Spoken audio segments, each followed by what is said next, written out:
Namaskar and welcome to the Indologia podcast. Have you ever wondered how things have come to be how they are today? The terminology that is used, the kind of political culture that we have in India, and of course the prevalence of Nehruvian socialism all over the place, the Nehruvian secularism, whatever you want to call it. Have you ever wondered how it came to this? How it came to secular versus communal? Because we face a peculiar problem in India. The meanings which these words, secular and communal, have acquired in India's political parlance are not even remotely related to the meanings which the dictionaries assign to them. It would not be an exaggeration to say that although these two words belong to the English language, their meanings in India have become exclusively Indian. The word secular is defined in the dictionaries as the belief that the state, morals, education, etc. should be independent of religion, or what is popularly called as the separation between the church and the state. But in India, it means only one thing: renounce everything Hindu and embrace everything Islamic. If you have ever wondered why Indian leftists are how they are, why Indian elites think the way that they do, why the brown sahibs love to be the way that they are, you'll know it in depth by the end of this episode. The references that I'll be referring to throughout this episodes are The Perversion of India's Political Parlance, written by Sri Sitaram Goyal, and the documents of the History of the Communist Party of India by Gangadhar Adhikari. Everyone who wants to qualify as a secular person in India has to subscribe to 5 articles of faith. Number 1, that the Muslims in India after independence have become a poor and persecuted minority. Number 2, that they are being deprived of their fair share in the fruits of development. Number 3, that their religion and culture are not getting legitimate expression in public life and media. Number 4, that they are not being given employment in public and private sectors in proportion to their population. And number 5, that the dominance of Hindus in the security forces puts the lives, honor, and the properties of Muslims in grave danger. Case in point, the imaginary atrocities that the seculars and the leftists keep inventing, that apparently the Indian army is committing on the Kashmiri people, when in reality, that is not true at all. If anything, the Indian army is the friend of the local Kashmiri population. Anyhow, if you want to be secular in this country, those are the 5 articles of faith that you have to swear by. Similarly, every Hindu politician who wants to be labeled as a secular politician has to proclaim that number 1, that Islam stands for equality and human brotherhood. Number 2, he has to celebrate the Prophet's birthday with fanfare and throw an iftar party at the end of the Ramzan. Number 3, he has to attend the Urs of Sufis and all sorts of Urdu mushairas. Number 4, he should support the claim of Urdu to be the second state language in all states where Muslims are in a minority. I'll repeat, in the states where Muslims are in a minority, he should support Urdu to be the second state language. Number 5, he should admire whatever passes for Islamic art and architecture. Number 6, he should relish Muslim cooking and appreciate Muslim dress and demeanor. And number 7, he should abuse Israel and applaud Arabic countries. But this is not enough. Apart from appreciating all these things, he also has to look the other way when Muslims, number 1, breed like rabbits. Number 2, when they refuse to give modern education to their children. Number 3, he has to look the other way when Muslims push their women into parda, hijab and burqas. Number 4, he has to look the other way when Muslims practice polygamy. Number 5, when they start street riots at the slightest pretext. Every time there is a riot started by Muslims, a good secular politician should always look the other way. And number 6, a good politician should always look the other way when Muslims of India rejoice over every Pakistani victory and every Indian defeat in sports. And finally, number 7, a good politician has to look the other way when Muslims invite and protect infiltrators from across the borders. And of course, a good politician should not even whisper a word when Arab governments pour petrodollars and professional preachers of Islam into our country in order to convert the weaker sections of Hindu society. Even these services rendered to Islam are not sufficient for a Hindu politician who's out to earn the secular certificate. One is not secular unless one harbors and expresses a pronounced anti-Hindu animus. You shall not be secular in India until you can show a proof, until your actions are predominantly anti-Hindu. And how do you do that? Well, one should lodge an immediate protest against the least little expression of Hindu religion or culture in public media and at government functions. One should frown upon every government dignitary performing a puja in a Hindu temple or going to a Hindu place of pilgrimage, just like the leftists do every time Prime Minister Modi goes to a mandir. One should accuse all educational, cultural and research institutions of hiding Hindu communalists. One should put the blame squarely on the RSS for every communal riot.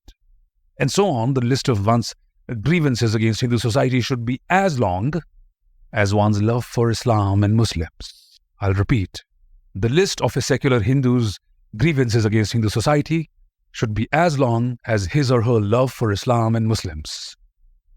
The definition of communal is a logical corollary of the above definition of secular. The dictionaries define the word communal as pertaining to community, owned in common, shared, etc. But Hindus in India have only to say that they belong to a community and that they share a culture in common. That's all they have to do. And that immediately provokes secularists of all hues and colors to come down upon them.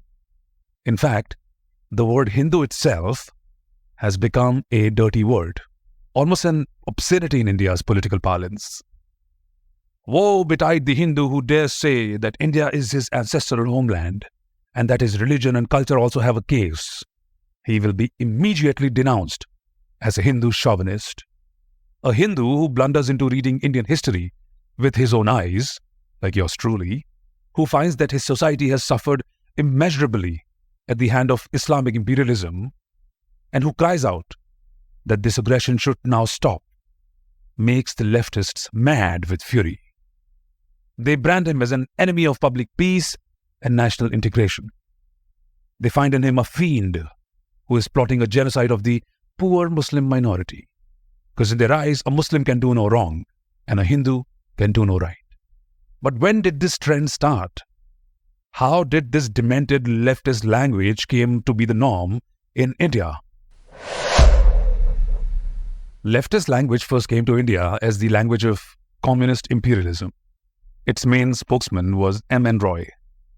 In his book, India in Transition, which was published in 1922, he laid down practically all fundamental formulations which, in due course, became the stock in trade of India's leftist parties.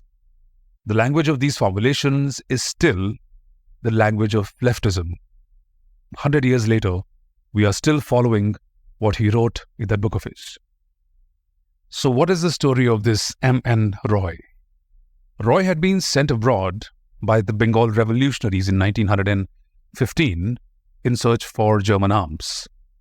So till at that point, he was a part of the struggle against the British, when he was sent abroad to look for some arms that could be used against the British. The Germans did not live up to their promise, and Roy wandered away through China and Japan into the US, where he was positively impressed by modern Western culture and civilization. Next, he went to Mexico, where he came in contact with communist thought.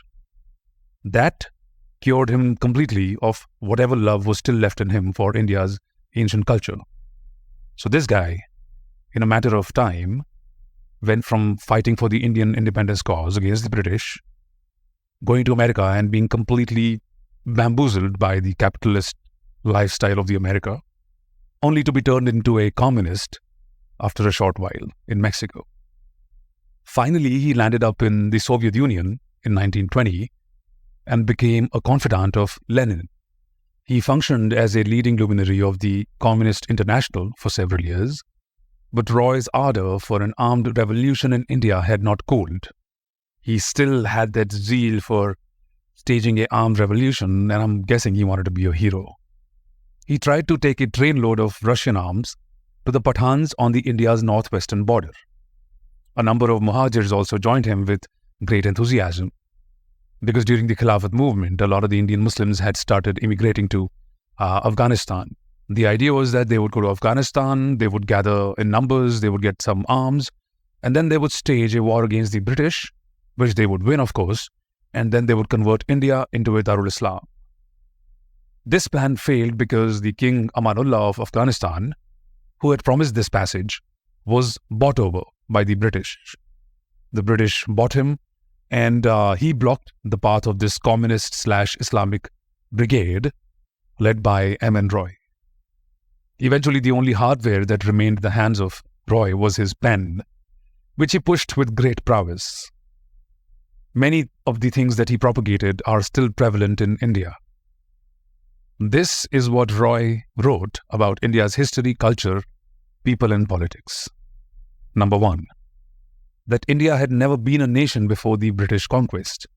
At the time of the British conquest, that is towards the middle of the 18th century, the economic and political evolution of India was such that her people could be called, as he wrote in his papers, a number of nationalities inhabiting a continent than a composite national unit. Number 2, he called the revolt of 1857 a reactionary flare-up of decadent feudalism.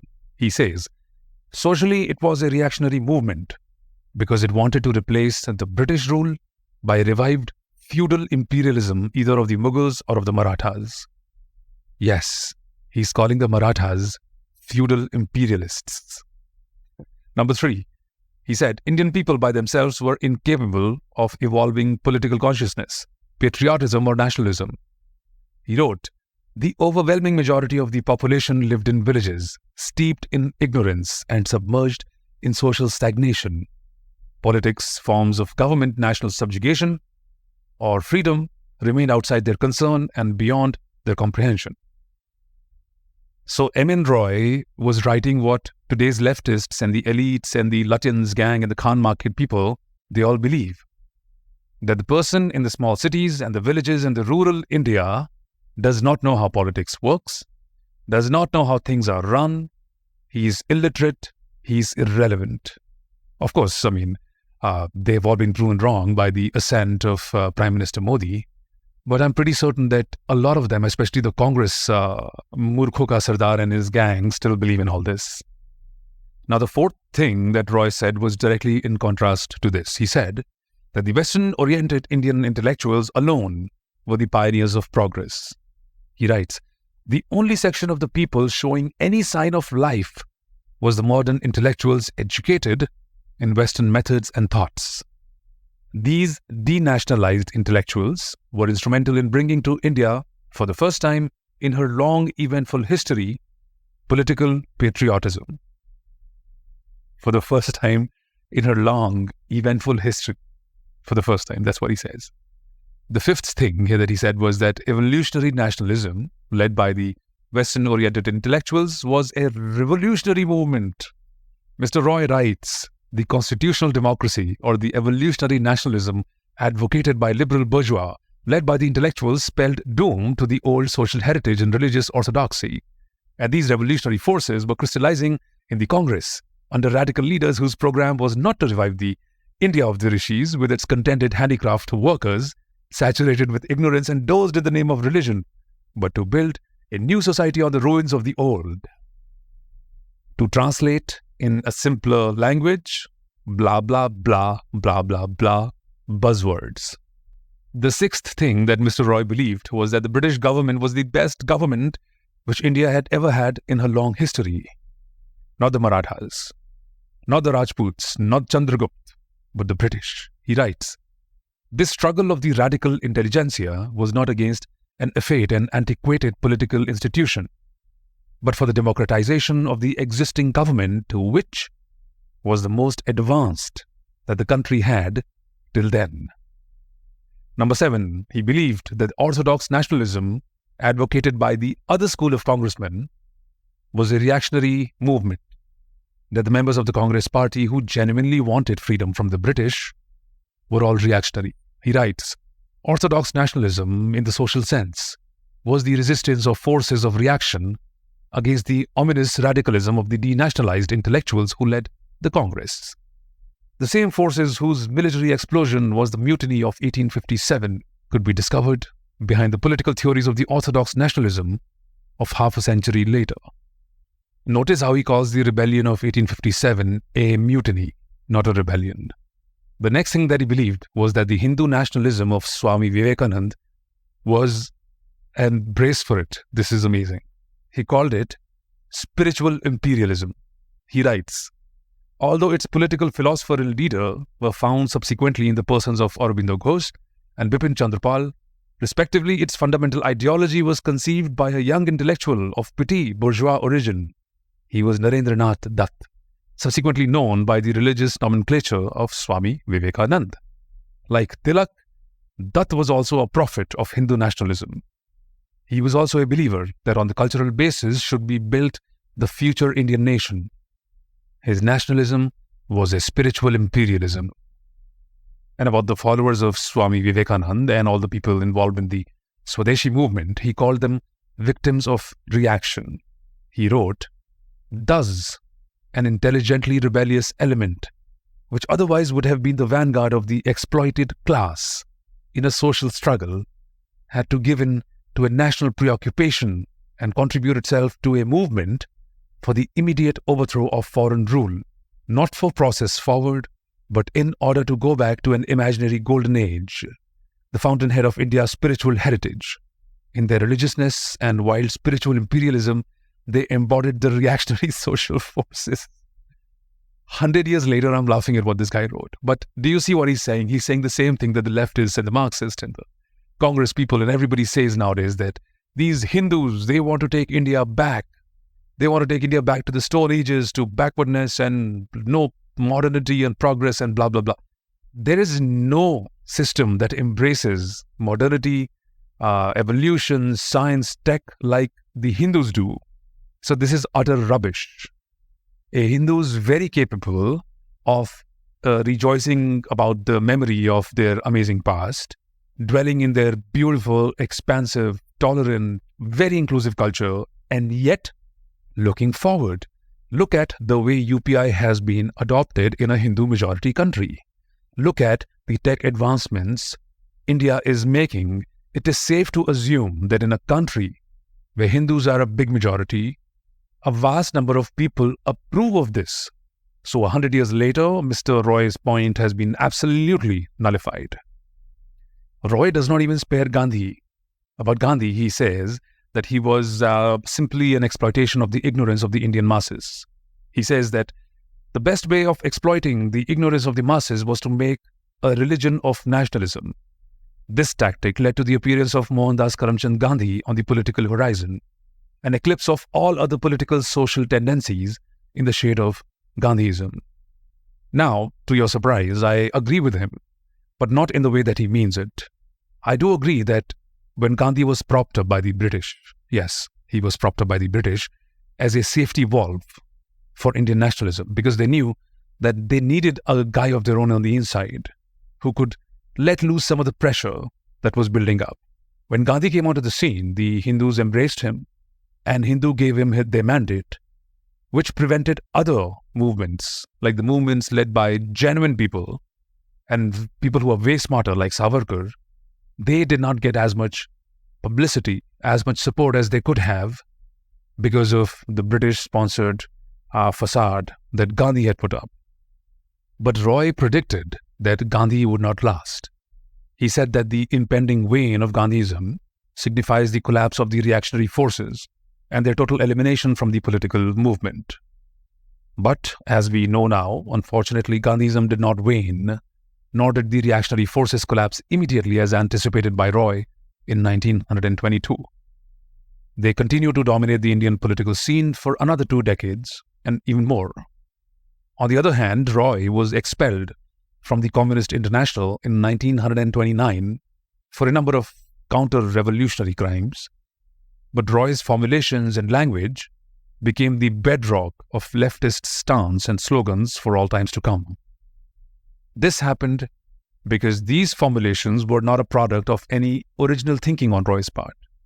His own mind was too poor for such a performance. He was only repeating, parrot-like, the standard language of communist imperialism as he had learnt it from Lenin.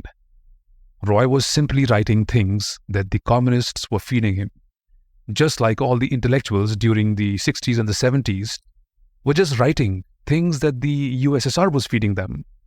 So when some people on social media say that Russia has always been a great friend, USSR has been a great friend to India, I feel like laughing because the amount of ideological subversion that the Russians executed in India, they probably did not do that anywhere else.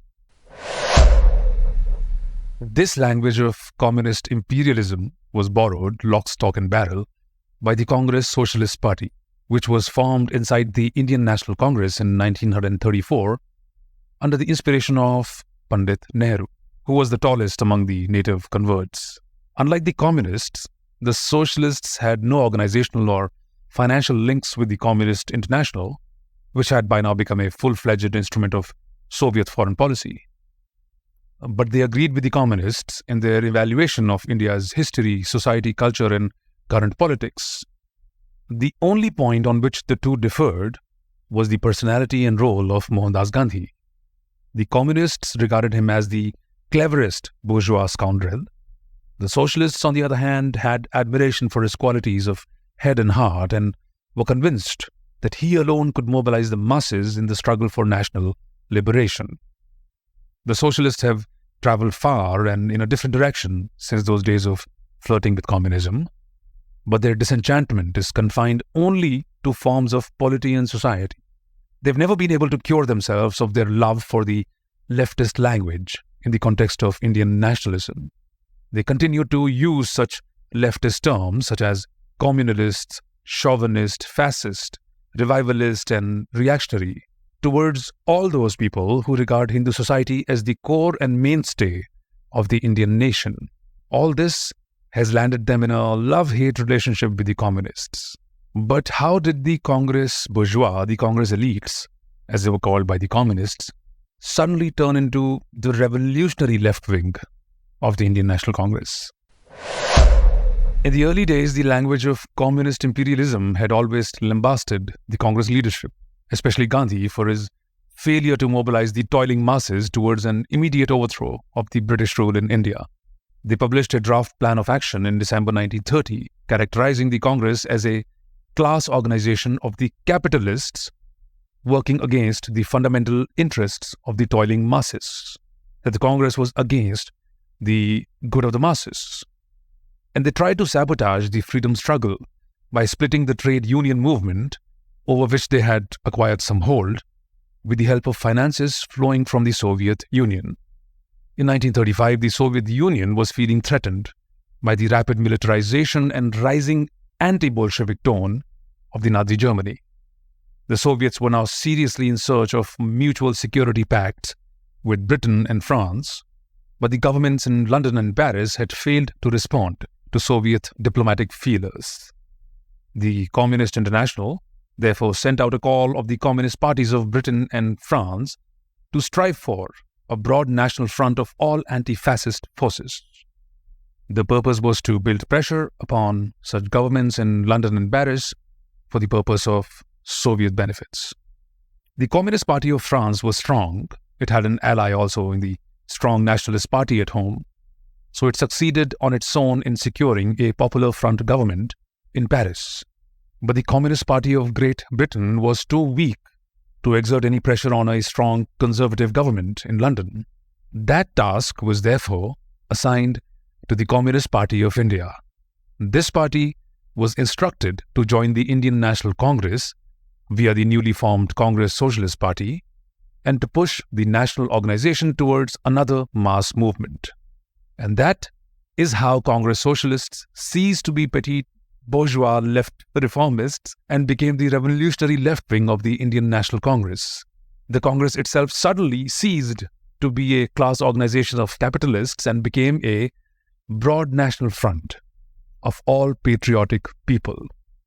So on the orders of the Soviets, the Indian communists, to put pressure on the British government to form a popular front government in Britain, joined the Congress, immediately changed their stance and became friendly with the people whom they despised earlier.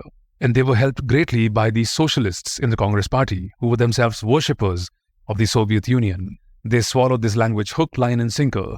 The language of communist imperialism was fast getting transformed into the language of leftism. The chief patron of this leftist language inside the Congress leadership was Jawaharlal Nehru. Formally, he kept aloof from the communist socialist combined, but he used it to hurl all sorts of insinuations, innuendos, and invectives on Sardar Patel, whom he considered to be his main contempt for the leftist language.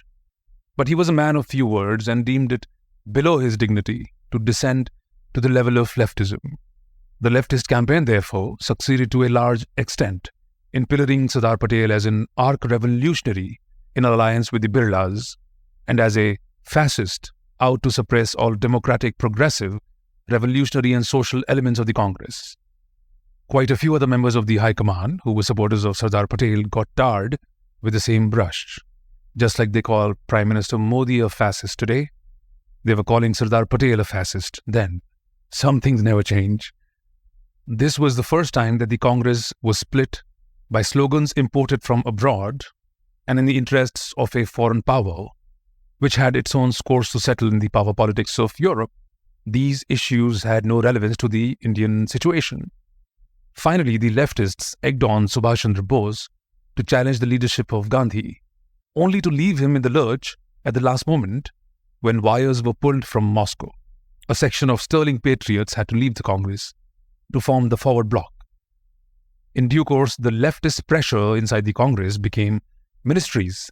Soon after the Second World War broke out, the field was thus left clear for the Muslim League to spread its tentacles and mount its campaign for Pakistan. The so-called Congress right had many people in its ranks who had renounced inherited wealth or self-earned fortunes of lucrative professions and who had chosen to lead a life of poverty in the service of the motherland. But these people became branded as reactionaries and fascists simply because they refused to serve the Soviet Union. On the other hand, the so-called Congress left had quite a few people who were living in luxury on incomes derived from landed estates or from shares held in capitalist companies. But they were now strutting around as Democrats, progressives, revolutionaries and socialists merely by mouthing certain slogans and without the least change in their lifestyle. Most of them used this opportunity to make the best of both the worlds. This disparagement of personal character was a significant contribution to India's political and public life by the language of leftism. It opened the floodgates for all sorts of questionable characters to come forward and occupy the front seats on the public stage. The full harvest of these seeds sown in the years before independence was reaped in the post-independence period when politics and public life became a safe haven for all sorts of scoundrels masquerading as servants of the people. Differences of opinion could no more be settled by references to recorded facts or to logic or to the universe of discourse. People could no more agree to differ. A person who differed with a leftist was either a fool who did not know his class interest or a knave trying to curry favor with this or that feudal lord or capitalist paymaster. Everyone except the leftists had to be somebody else's agent. The spirology that followed this renunciation of reason was simply staggering, and few people could manage the manners to match it. There was no limit anymore to the filthy language which leftism could marshal at a moment's notice. This language felt fulfilled only after it had assassinated the entire character of an opponent and made him or her look like the lowest specimen of the human race. Does this ring any bells? Have you seen any cases where the leftists have completely tarnished the reputation and character of a person just because he or she did not agree with them? Have you seen corrupt politicians pretending to be the benefactors of the common man? This is the effect that this language of leftism had on India's political parlance. But the worst thing that they did was that they renamed nationalism as Hindu communalism. The language of Islamic imperialism, as also that of British imperialism, had been saying for a long time that the Congress nationalism was nothing but Hindu communalism. The Congress had tried its best to disprove the accusation by making more and more concession to all the Muslims. Its participation in the Khilafat agitation was a generous gesture to move Muslim hearts, but it had all been in vain. Muslims had not only remained unreconciled, but had become increasingly prone to frequent violence and wild criticism. Fanaticism inherent in Islam had turned them into a frenzied mob. There were many freedom fighters inside as well as outside the Congress fold who were not happy with the pro-Muslim politics of the Congress. They held the very correct view that Hindu society constituted the nation in the ancient Hindu homeland. That is why Hindus alone had manned the fight for freedom and had made all the sacrifices for the motherland.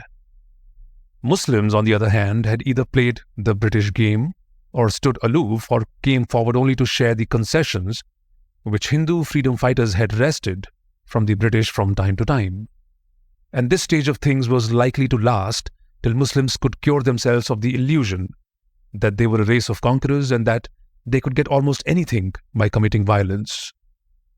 The language of leftism launched a blistering attack on these nationals. They were branded as Hindu communalists who were bent upon breaking the broad national front against British imperialism by bringing in religious obscurantism and cultural chauvinism borrowed from the primitive Hindu past. According to the leftists, these Hindu communalists were not only provoking Muslim communalism, but also serving feudalism, capitalism, and imperialism by raising narrow and sectarian issues which had no relevance to the burning national problems and which sabotaged the struggle of the toiling masses for a bit of bread and a piece of cloth. It is always about the roti, kapda, and makan. The nationalists were thus made suspect in the eyes of the Congress, which could never get over its supine stance with respect to Islam and the Muslims. This suspicion has deepened in subsequent years, so much so that all nationalists have been ostracized from the Congress fold. In the second round, the language of leftism accused the Congress itself of using far too many Hindu symbols and songs and ceremonies to give comfort to the Muslim minority, which was becoming increasingly conscious of its own religious and cultural identity. The leftists told the Congress leadership that, hey, you're using too many Hindu symbols. This will make the Muslims uncomfortable. They'll get insecure and they just might start becoming very conscious of their own religious and cultural identity. Well, at least they admitted that even they were scared of Islamic concepts that the Muslims could execute. Vande Mataram, the national song which had been the soul of the freedom movement for several decades, was subjected to special criticism as an anti-Muslim crusade, and as a result, the Apologetic Congress was sent on a wild goose chase after a non-communal mode of functioning such as could satisfy the Muslim masses. The search has not ended yet. The Muslim masses are still not satisfied. Soon, the language of leftism started presenting the Muslims as poor peasantry, exploited and oppressed by Hindu landlords, moneylenders, and capitalists. It was now proclaimed that the confrontation had an economic character. It was a class conflict. Which is why if you see in the books, they tell you that the riots of Mopla had nothing to do with religion. It was a rebellion against the landlords. The leftists were the ones responsible for this whitewashing of Islamic crimes. The consequences were far-reaching. Henceforward, Hindus were expected to hang their heads in shame. Quite a few of them did start showing a guilt complex and indulging in breast-beating. On the other hand, Muslims became armed with an unprecedented degree of self-righteousness. In this new climate, it was a privilege to be known as peasantry and proletariat. The vocal section of Muslims, particularly their press, started becoming more and more aggressive.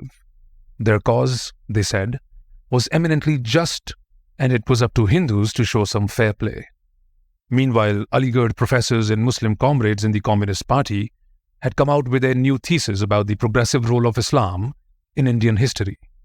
Islam, in their opinion, had brought with it a message of equality and human brotherhood. The so-called caste-ridden and hierarchical Hindu society could not absorb that message and thus free itself from a moribund social system, mainly because the Brahmins saw in Islam a threat to their privilege and profits. So as you can see, the demonizing of the Brahmins is a very old strategy that has been used by the Muslims, by the Marxists, the communists, and of course, the British. M.N. Roy endorsed this thesis in 1939. The book was pure trash, but the message was loud and clear. Islam, said Roy, had tried to complete the social revolution started centuries earlier by Buddhism. But like Buddhism, Islam was also defeated by Brahminical reaction. He did not reveal the reasons for these repeated defeats of progressive forces by a reactionary relic, nor did anybody inquire for those reasons. The main purpose of the language of leftism had been served by making a whipping boy out of Brahmanism. The stage had thus been fully prepared for the climax which came in 1942-43. The Communist Party of India started quoting chapter and verses from the masters, Lenin and Stalin, on order to prove that India, like pre-revolutionary Russia, was seething with a number of submerged nationalities. Andhras, Assamese, Bengalis, Gujaratis, Kashmiris, Malayalis, Maratha, Odia, Pathan, Punjabi, Sindhi and Tamils. Each of these had a right of secession from an Indian federation and set up a sovereign state of its own. And as the people in Assam and Bengal in the east, and Punjab, Sindh and Northwest Frontier Province in the west were predominantly Muslim, they could set up a separate federation of their own and call it Pakistan. The Hindus and Sikhs in these provinces had to learn to love the Muslims with whom they shared a common culture. Communists adopted this party line, and they collaborated actively with the British by sabotaging the Quit India struggle.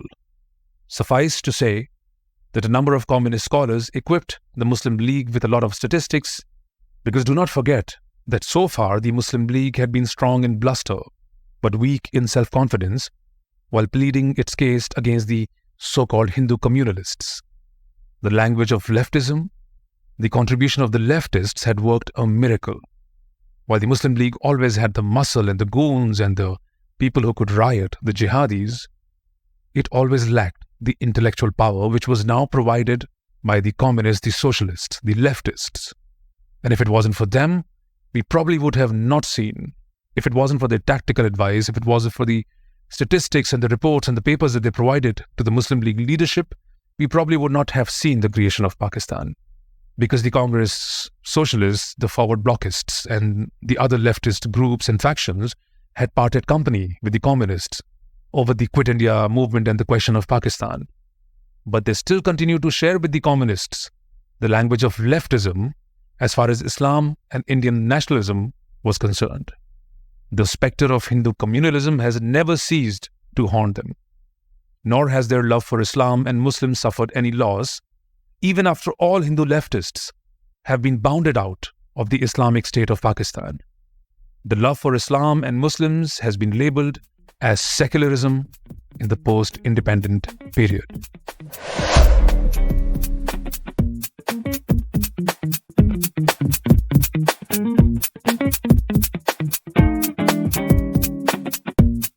This is it for today's podcast. I hope you've liked it. Once again, very information heavy, very conceptually heavy.